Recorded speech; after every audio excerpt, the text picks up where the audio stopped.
The reason I became a DJ in the mid to late 80s, one, it was because that way I could have a job, but then I discovered African American, Latino, gay dance music. There was something about it that was so new.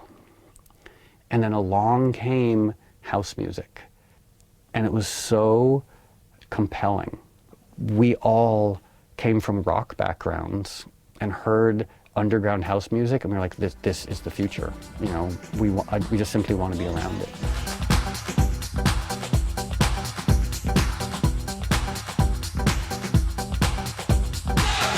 Why did you decide to do the book? The fact that I've had this strange life as a public figure musician, and I've met my heroes, and I've worked with my heroes, who've even written songs called Heroes, none of this should have happened. This is all some bizarre anomaly. You also initially thought you might get a ghostwriter in. My editor reminded me, he said, you know, you're descended from Herman Melville. You kind of have to write your own book. Like, it would be actually like a hereditary affront if you don't at least try to write your own book. And Melville is why you're called Moby. Yeah. Who decided that? So my parents gave me my name before I was born. This is what my mom told me. I was about 10 minutes old, and she was holding me, and I looked like this tiny little white grub of a baby. And Richard Melville Hall is a very grown-up name. So my dad, as a joke, said, oh, let's just call him Moby. And it was supposed to be my infant joke nickname. And now 50 years later, I'm still saddled with my infant joke nickname. I never meant to hurt you. So it started with just that. I never meant to lie. I ended up singing it because I couldn't find anyone else to sing it. So this is goodbye. Why is it called Porcelain? So the book and the song, it has to do with like being white and fragile. You know, porcelain is white and fragile. I'm white and fragile. There's a lot of stuff in this book that's uncomfortable because it's me trying to be as honest as I can and to say, this is who I am. I'm sure, forgive me if I'm making assumptions, but I'm sure that in your job, you encounter a lot of people being disingenuous. Is that a safe assumption? Yeah, very safe.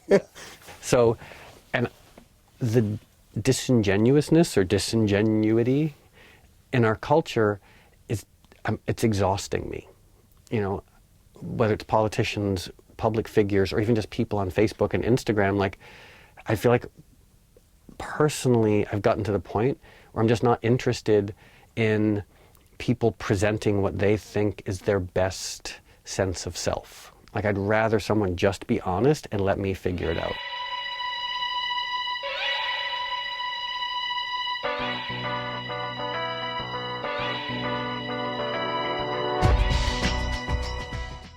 What was it like hanging out with your idols then? Because, I mean, you also described coming to Britain to do Top of the Pops and meeting New Order.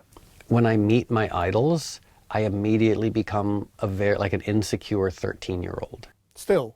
Still, oftentimes. Like, I became quite good friends with David Bowie, but that was because we were neighbors and we went on tour together. But every time we met up, I pretended to be normal. I pretend that I'm not this uber fan. Like, I was at a party the other night and Neil Young was there. Someone said, oh, Moby, do you want to meet Neil Young? And I thought about it and I was like, I love Neil Young, but one, I'm going to be insecure because he's Neil Young. And two, what if he's having a bad day and he's mean to me?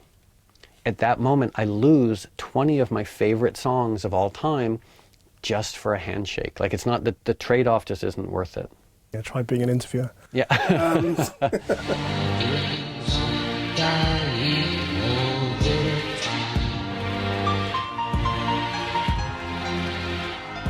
You apologised for George Bush when you went to Glastonbury. Mm-hmm. I wonder why you did that.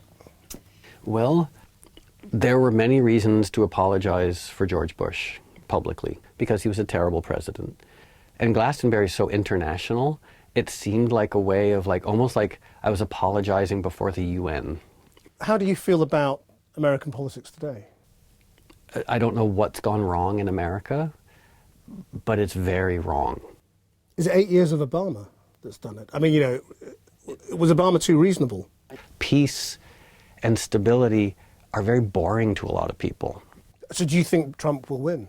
I'm starting to look on Google at how to apply for New Zealand citizenship.